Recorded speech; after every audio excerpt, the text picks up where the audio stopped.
Welcome back to my YouTube channel. यदि channel पे नए हैं तो चैनल को सब्सक्राइब कर लीजिए और बेल आइकन दबाना बिल्कुल मत भूलना।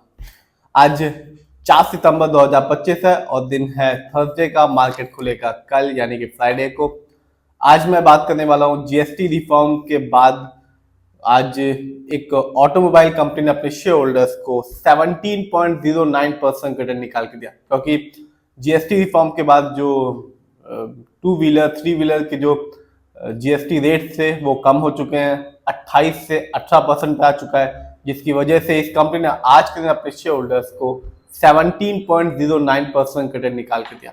इस कंपनी का नाम है अतुल ऑटो।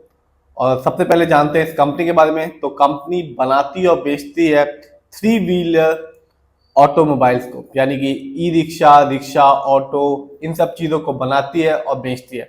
और आज के दिन सबको जानता है कि कल ही जीएसटी में रिफॉर्म हुए, जिसकी इसमें एक मेजर सेगमेंट था जिसमें जो ऑटोमोबाइल था उसको व्हीकल्स थे उसमें 28% के जीएसटी स्लैब को खत्म करके 18% के जीएसटी स्लैब में ले आया गया, जिसकी वजह से ऑटोमोबाइल सेक्टर्स ने आज सभी ने एक अच्छा खासा रिटर्न निकाल के दिया। बात की जाए इस कंपनी के बारे में, यानी कि अतुल ऑटो के बारे में, तो इस कंपनी का जो शेयर प्राइस है वो है 509 रुपीज 10 पैसे। और आज इस कंपनी ने अपने शेयर होल्डर्स को 17.09% रिटर्न निकाल के दिया।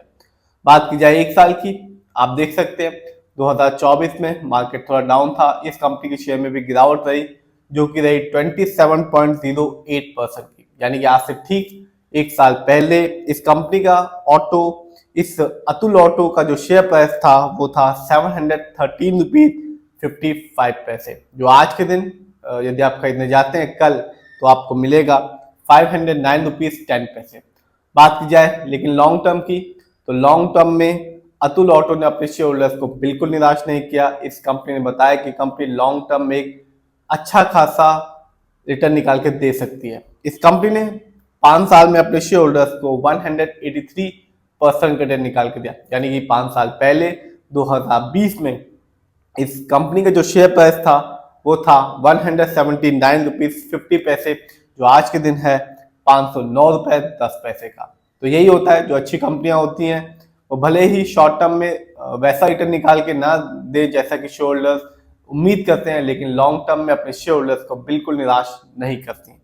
बात की जाए इस कंपनी के स्टॉक के परफॉर्मेंस की, तो एक साल में इस कंपनी का जो हाईएस्ट शेयर प्राइस गया वो रहा 724 रुपीज, जबकि एक साल में इस कंपनी का लो शेयर प्राइस आया 412 रुपीज 65 पैसे।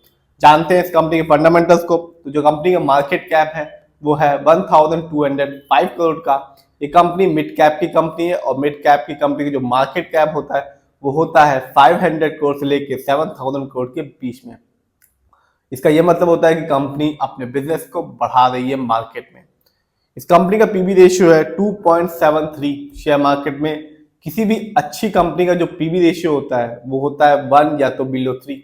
इस कंपनी का इंडस्ट्री पी है 27.05। शेयर मार्केट में एक अच्छा इंडस्ट्री पी कहलाता है 20 से लेकर 25 के बीच में। जानते हैं इस कंपनी के डेब्ट टू इक्विटी को, यानी कि लोन कर्ज को, तो कंपनी का लोन कर्ज है 0.25। कह सकते हैं इस कंपनी पर ना के बराबर लोन कर्ज है, क्योंकि डेब्ट टू इक्विटी किसी भी कंपनी का अच्छा कहलाता है 1 से लेकर 1.5 के बीच में। यदि इससे ज्यादा डेब्ट टू इक्विटी होता है किसी भी कंपनी का तो ये साफ बताता है कि कंपनी पर लोन कर्ज ज्यादा है। इस कंपनी का जो आरओई है, यानी कि रिटर्न ऑन इक्विटी, तो कंपनी का आरओई है 4.91%। शेयर मार्केट में किसी भी कंपनी का आरओई अच्छा कहलाता है 15% से लेकर 20% के बीच में। आरओई का मतलब होता है जो पैसा शेयर होल्डर्स ने कंपनी को दिया है, कंपनी ने उसका कैसे इस्तेमाल किया है।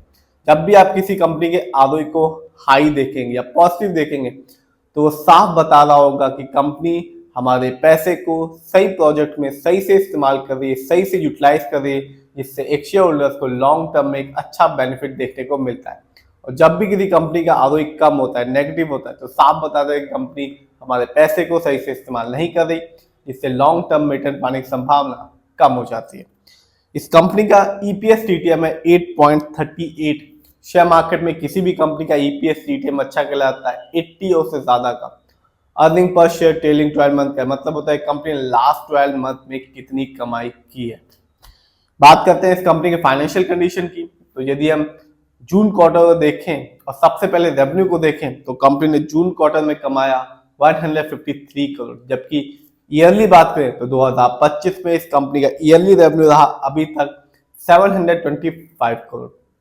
बात करते हैं इस कंपनी के प्रॉफिट की, तो जून क्वार्टर में इस कंपनी का प्रॉफिट रहा 2.06 करोड़, जबकि ईयरली देखें तो 2025 में इस कंपनी का ईयरली प्रॉफिट है अभी तक 18.34 करोड़। जानते हैं इस कंपनी के नेटवर्थ को, तो 2025 जो अभी चल रहा है इस कंपनी का नेटवर्थ अभी तक है 447 करोड़, जबकि पिछले साल 2024 में इस कंपनी का जो नेटवर्थ ईयरली था वो था 429 करोड़।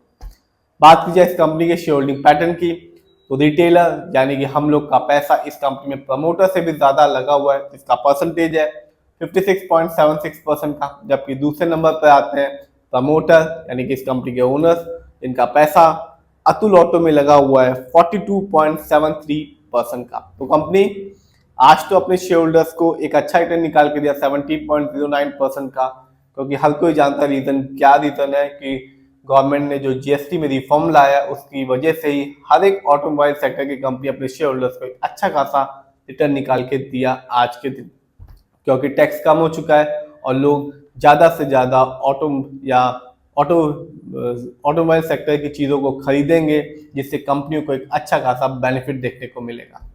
ये कंपनी लॉन्ग टर्म में भी एक अच्छा रिटर्न निकाल के दे दी, यदि हम 5 साल को ही देखेंगे तो 183% रिटर्न निकाल के दिया।